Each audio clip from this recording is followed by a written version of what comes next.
today's second video. Firstly, first news story is about a grand coalition in the making against the US. While US and its NATO allies have been trying to corner Russia, it seems that now a global coalition is in the making. It has been in the making for some time, but now this coalition is getting bigger. Russian President Putin is due to visit Iran in coming days, and secondly, in Latin America, China, Russia, Iran, Venezuela are going to hold military drills. So while US is trying to get close to Russia, to corner Russia, Russia, China are going to start military maneuvers in Latin America. The second news story is from Tigray, Alamata city, southern Tigray, where a peaceful demonstration was held today. Hundreds took part in this demonstration.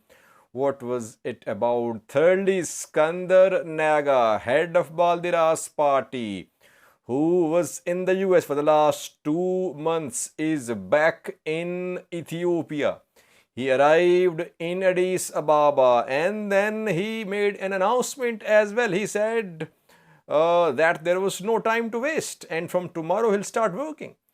Fourthly, we have a new story about a top federal government official who has been arrested.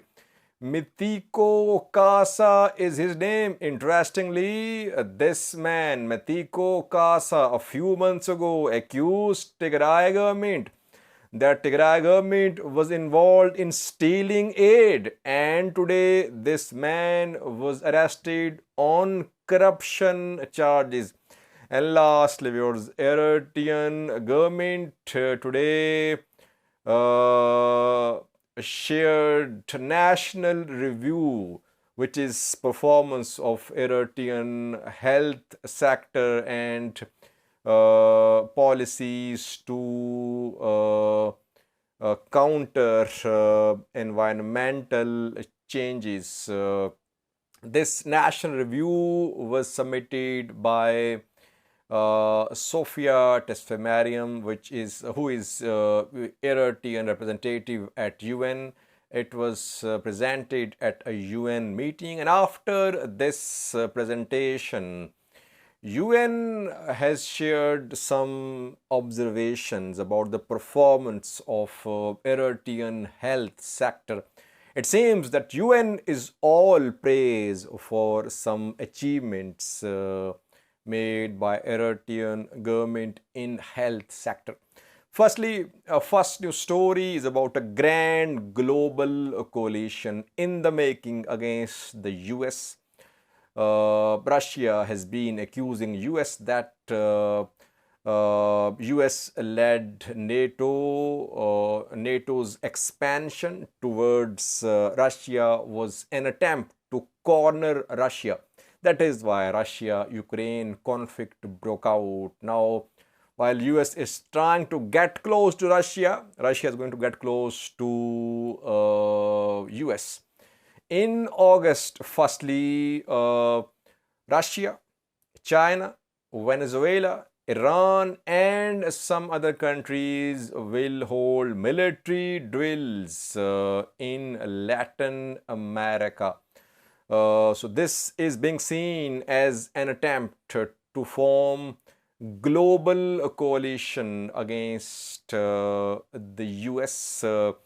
In Venezuela, we already know that there is some Russian presence reportedly, and Russia has signed some military agreements with Venezuela. Iran has also signed some military economic agreements with Venezuela, and China has signed economic agreements, Belt and Road Initiative agreements with Venezuela. So those countries which are hostile to US, like Iran, Russia, China, They are trying to penetrate Latin America. They are going to start military maneuvers in Latin America in August. Secondly, Putin, Russian president, is due to visit Iran on Tuesday. Erdogan could accompany Putin as well. In recent days, we have heard some claims from US government that Iran is supplying drones to Russian government, and these drones, their use is in the making. Russia is going to use Iranian drones in Russia-Ukraine conflict. And some cargo flights have been tracked between Iran and Russia in recent weeks. It means that Iran has supplied Russia with modern combat drones. Russia, though it's a global power when it comes to producing defense equipment, but Russian expertise regarding production of quality combat drones is limited. Iran is known for producing quality loitering munitions, suicide drones, and other drones. We saw in Tigray conflict as well that Iran supplied Ethiopian government with Muhajir 6 combat drones, but here these Muhajir 6 could not bring about any considerable change on the ground. Then Turkish TB2s and Chinese Wing Long 1 proved to be game changers in a Tigray conflict. Iran has other types of advanced drones as well, other than Muhajir 6. Iran has some other modern combat drones, which it is providing to Russian government. So in coming days, Putin is going to visit Iran. An international coalition with Russia, China, Iran, Venezuela, and some other countries as members is being built against the US.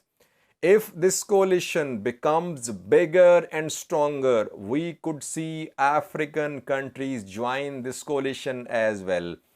In Africa, there is already support for Russia. At UN General Assembly sessions, at UN Human Rights Council sessions, Russia was supported by African countries. Eritrea openly supported Russia. Ethiopia mostly abstained from voting. It did not vote against Russia, and other African countries as well. Most of African countries, they stood with Russia. So international coalition against the US is in the making. Second news story is from Tigray, southern Tigray, Raya zone in Alamata city. Today, a peaceful demonstration was held. Hundreds from Alamata and neighboring villages and areas participated in this demonstration. You can see some pictures on your screen. The pictures are from Alamata. What was the purpose of this demonstration? The demonstration, peaceful, was held in connection with what happened on the 12th of July last year. On the 12th of July last year, Tigray forces retook Alamata. Raya was retaken by Tigray forces. At the end of June last year, we know that Ethiopian National Defense Force regional forces, they withdrew from Tigray. They suffered losses during withdrawal. They had to withdraw. But they did not withdraw from western and southern parts of Tigray. Then at the start of July last year, Tigray forces launched military offensive to retake western and southern parts of Tigray. Western Tigray could not be retaken by Tigray forces. It is still under the control of Ethiopian National Defense Force and perhaps some regional forces too.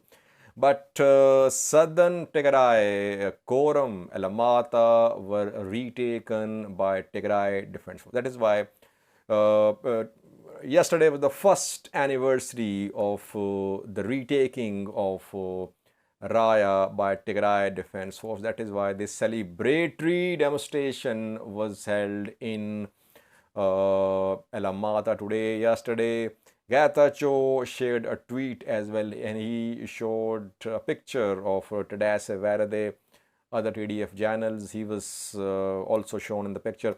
And he said that on the 12th of July last year, which was birthday of Tadesse Varade, Commander-in-Chief of TDF Tigray forces retook Raya, and you would see more such phenomenal successes in coming days. So Tigrayans are basically celebrating their retaking of southern Tigray, which happened last year in July. Government-backed protest because Elamata mayor addressed the participants. Tigray Southern Zone Administrator was also there. He addressed as well. Are Tigrayans allowed to protest against Tigray government if they have some reservations against Tigray government's policies? Will they be allowed to protest? DWTV is covering this demonstration. Did DWTV ever cover any protest against Tigray government? Any criticism of Tigray government by Tigray residents? There have been complaints of mismanagement, bad governance, and conscription in Tigray. But we never saw DWTV, Tigray TV giving coverage to such news stories. Thirdly, your Eskinder Nega, head of Baldiras party, who was in the US for the last 2 months, is back in Ethiopia. He arrived in Addis Ababa a few hours ago. He said that his visit of the US was successful. He remained in prison last year. At the start of this year, in January, he was released from prison. Since then, he has been protesting. His party, Baldiras, has been protesting regarding different issues, national issues, regional issues, Addis Ababa related issues. His party's another main leader, Sanjay Chikol, is in detention.